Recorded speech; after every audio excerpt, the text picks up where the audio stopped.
You talk better than you fool. I'll fool you up real nice. You couldn't fool your mother on the foolingest day of your life if you had an electrified fooling machine. Welcome to Daily Variety, your daily dose of news and analysis for entertainment industry insiders. It's Wednesday, February 11th, 2026. I'm your host, Cynthia Littleton.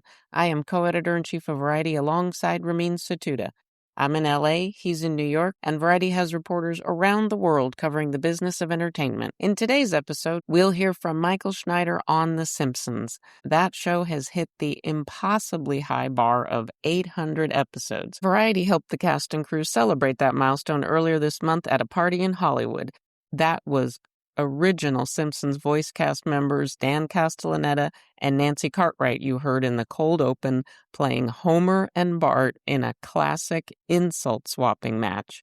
Like Variety, this show has truly become an American institution unto itself. But before we get to all that, here are a few headlines just in this morning that you need to know. Paramount Skydance's David Ellison has a new vocal ally in his fight to acquire Warner Brothers Discovery. Ankara Holdings Group, a Cleveland-based activist investor, has come out swinging hard against Netflix's proposed $83 billion acquisition of Warner Brothers and HBO.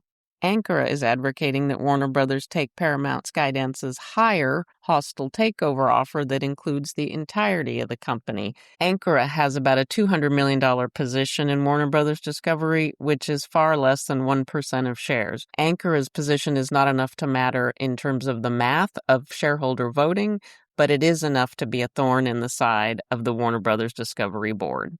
The battle continues. The EW Scripps TV station group is about to implement a big effort to use AI to transform the operation of its local stations. That has people at the Cincinnati-based company bracing for significant layoffs. Just a few years ago, Scripps was making a mark with a national push for its local news channels, but the local TV ad marketplace has been brutal in recent years, and they had to pull back on those efforts. The Super Bowl numbers are in. The game itself was pretty dull, so it's not really a surprise that Bad Bunny's much-talked-about halftime show performance did better on average in its 13 minutes than the rest of the big game. The score in the end was Bad Bunny $128.2 million to Seahawks Patriots $124.9 million. All in all, it was a very big crowd. All of these stories and so much more can be found on Variety.com right now. And now it's time for conversations with Variety journalists about news and trends in show business. Variety television editor Michael Schneider has been all over the Simpsons 800 celebrations. Mike and Variety helped host a panel and party on February 6 in Hollywood for the Simpsons cast and crew. We crafted a video out of that as part of this week's deep look at the show's 800-episode milestone. Here's a clip followed by my interview with Michael. 800 episodes. Hi, everyone. I'm Michael Schneider from Variety. We're here to celebrate 800 episodes of The Simpsons.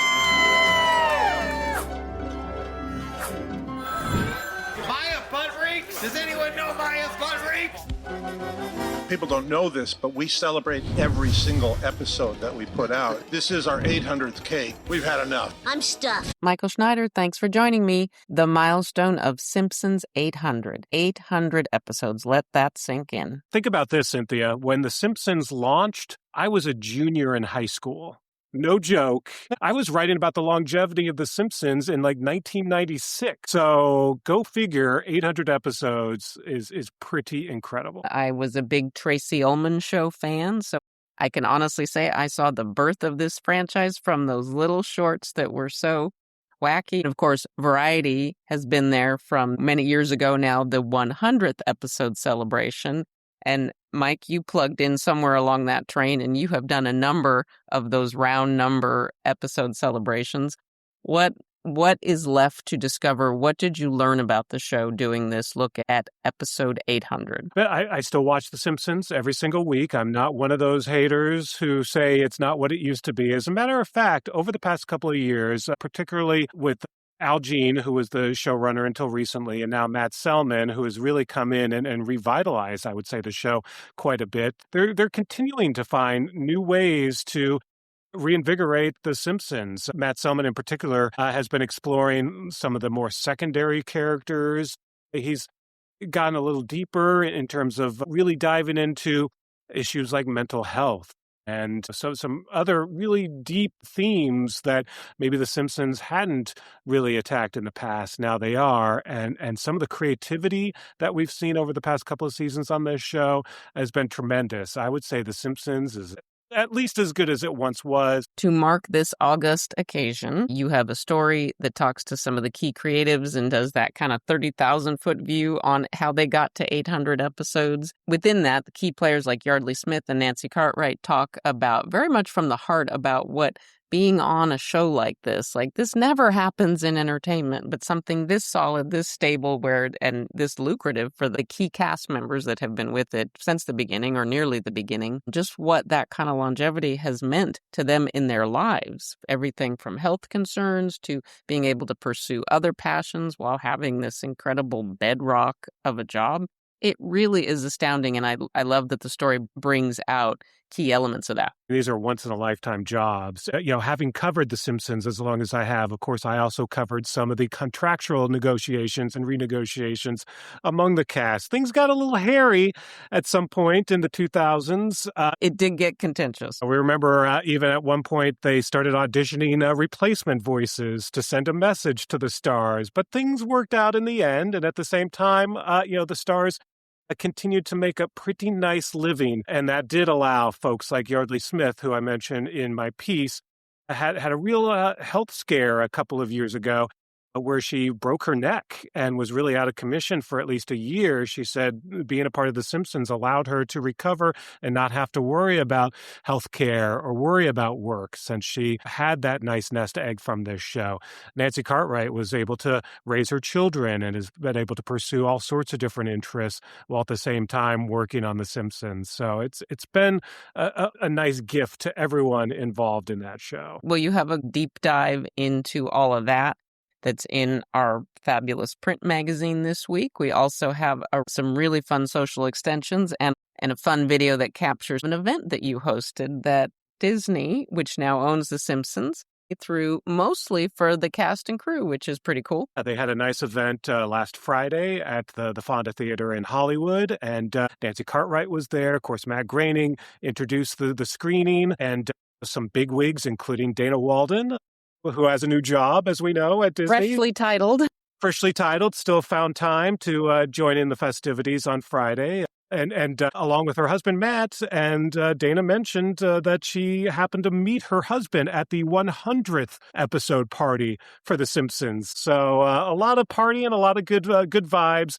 Nice to see something like The Simpsons still going strong after all these years. That is hysterical. Well, Homer has often said, is there nothing a donut can't do? And apparently there's nothing The Simpsons can't do, including making it a very senior executive match. It is magic. And The Simpsons, one thing that they love to put on their marquees whenever they celebrate an anniversary is 800 episodes, almost halfway there. And I'm hoping The Simpsons is forever.